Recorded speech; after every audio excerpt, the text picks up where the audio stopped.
விஷால் நிஜமாவே double game விளையாடுறாரான்ற மாதிரி தான் இருந்தது. ராணாவை வெளியில கூட்டிட்டு போனாரு.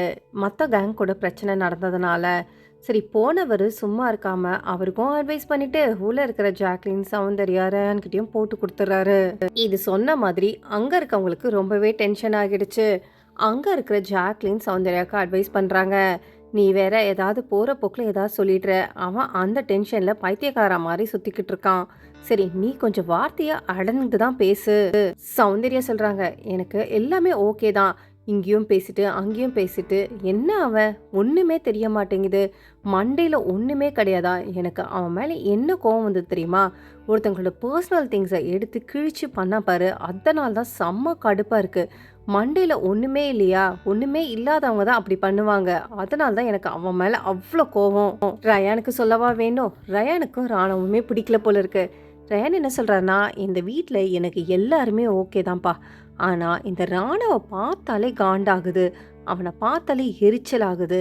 ஒவ்வொரு கேமும் விளையாடுறான் பாரு, லூசு மாதிரி விளையாடிட்டு இருக்கான். விஷால் சொல்றாரு, நீங்க வேற நீங்க அவனை பிடிச்சி பண்ணிட்டீங்களா? வெளியிலேருந்து சரி உள்ளேருந்து சரி அதை சொல்லி அவன் புலம்பிக்கிட்டே இருக்கான். பேசும்போது பார்த்து பேசுங்க. அதுவும் முக்கியமாக அவன்கிட்ட அது அங்கங்குமே பண்ணிட்டு இருக்கான்.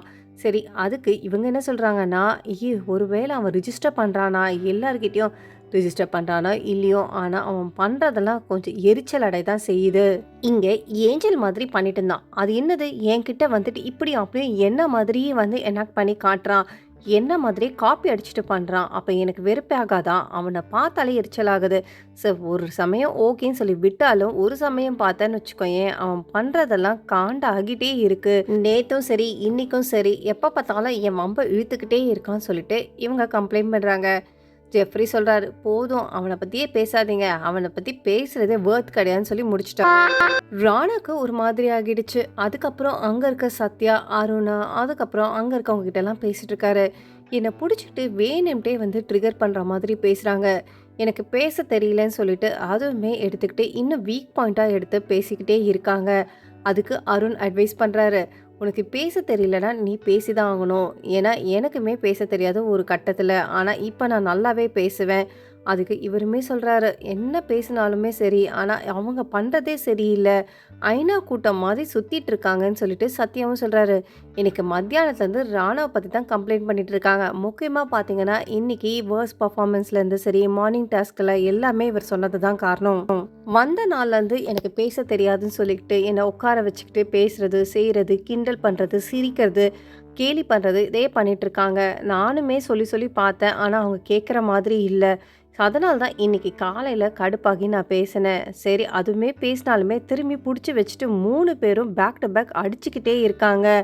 அருண்மே இவருக்கு அட்வைஸ் பண்ணுறாரு, சரி அவங்க சொன்னதெல்லாம் விடு, ஆனால் நீ எப்படி வந்துட்டு நோஸ்கர் கொடுக்கணும்னு சொல்லிட்டு நீ கற்றுக்கோ. நீ பேசலைன்னு வச்சுக்கோ, ஏன் பேச வேண்டிய இடத்துல பேசாமல் போனால் அவங்களுக்கு தான் அதை வந்து பர்ஃபெக்டான பாயிண்ட்டாக எடுத்து பேசுவாங்க. இது பார்த்தா புல்லின்னு சொல்கிறதா, மார்க்கிங் பண்ணுறது தெரியுதா, இல்லை இவர் பண்ணுறது சரியான்னு தெரியலை. ஆக மொத்தம் இந்த வீட்டில் இவர் வச்சுட்டு ஒரு கேமாக விளையாடிட்டு இருக்காங்க. அதுவுமே எல்லாமே ஒரு சிரிக்கிற மாதிரி இவர் பண்ணுறதுனாலே என்னவோ தெரியல, ஒரு கேலி பொருளாக ஆகி போச்சு. ஸோ இன்னை பொறுத்த வரைக்கும் இவர் பண்ணுறது சரியா இல்லையான்னு சொல்லிட்டு கமெண்ட் பண்ணிவிட்டு பிக் பாஸ் தமிழ் 8 லைவ் அப்டேட்லாம் பார்க்கறதுக்கு என் சேனலை மறக்காமல் சப்ஸ்கிரைப் பண்ணுங்கள்.